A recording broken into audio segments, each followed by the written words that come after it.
Hey everyone, have you ever used an AI and just felt like the results were kind of flat, a little underwhelming? Well, you're definitely not alone. Today, we're going to break down one single technique that's going to completely change that for you, taking your AI game from just okay to absolutely pro level. Let's jump right in. And listen, that is not an exaggeration. The source material for this explainer puts it this bluntly because, honestly, it's true.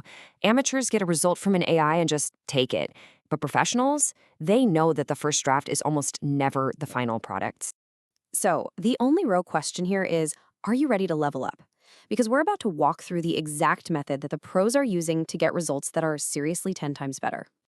Okay, first things first. We have to understand the core of the issue. And here's the good news. It's not you. It's not even a flaw in the AI. It's something we call the first draft problem. I mean, think about it, right? When you ask an AI for something, it has no idea who you are, what your specific context is, your unique tone of voice, or your ultimate goal. So what does it do? It plays it safe. It has to. It gives you this generic, one-size-fits-all answer because it's trying to avoid being totally wrong. And that leads us right here. The first draft problem is that bland, kind of boring initial output that most people see, feel a little disappointed by, and then just accept it without pushing for something better. This is the exact habit we're going to break today. So how do we break it? Well, we use a secret weapon that expert AI users have been using for a while now, the critique loop. This, my friends, is where the real magic happens. Now, this is a huge mental shift, so pay attention. You need to stop trying to write one single, perfect, magical prompt that does everything at once. It's not going to work.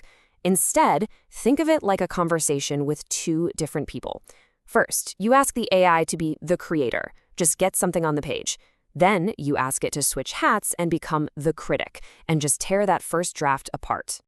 The whole workflow is just brilliantly simple. You get a draft, you command a critique, you order a rewrite based on that critique, and then you do a final polish. That's it. 4 simple steps that take your output from meh to wow. Let's actually see it in action. We're going to take a super common task, writing a sales email, and show you just how the critique loop can transform a totally boring message into something that actually gets results. All right, let's say you give the AI a really basic prompt, something like, write a sales email for my new coffee beans. This is probably what you get back. It's fine, I guess, but it's also completely forgettable, and it's going to get 0 replies. This is where most people stop and then complain that AI is just bad at writing. But this is where the professional gets to work.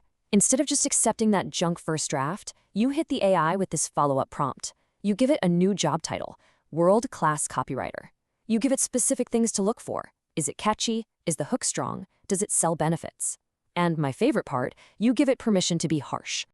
And boom, just look at the difference. On the left, you've got that generic amateur result.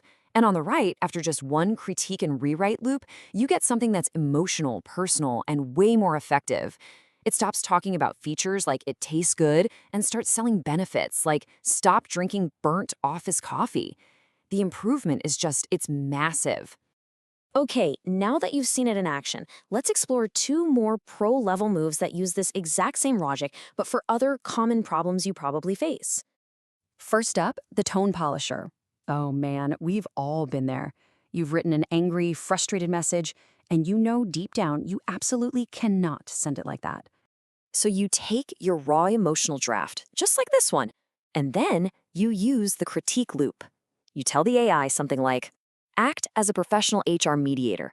Now rewrite this to be firm, but still polite and professional. Get rid of the aggression. See, it's the same principle. Draft, then critique and refine. Now this second challenge is even more powerful. This is about using the AI as a devil's advocate to basically stress test your own ideas before you sink your precious time and money into them. You can take any idea, even a classic bad one like this, and ask the AI to find all the holes in it. Your prompt would be something like, act as a really skeptical investor, critique this business idea, and list the top 3 reasons why it's going to fail.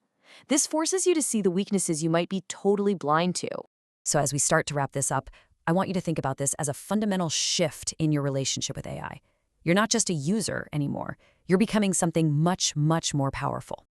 The critique loop, it's not just a little trick. It's a whole strategy. It changes your role from someone who's just typing commands into a box to a manager who is directing, refining, and guiding an incredibly capable creative partner to produce work that's truly exceptional. So, you now have the keys. You have the secret to unlock a completely new level of quality and creativity from AI. The only question left is, what are you going to go build with it? Thanks so much for watching.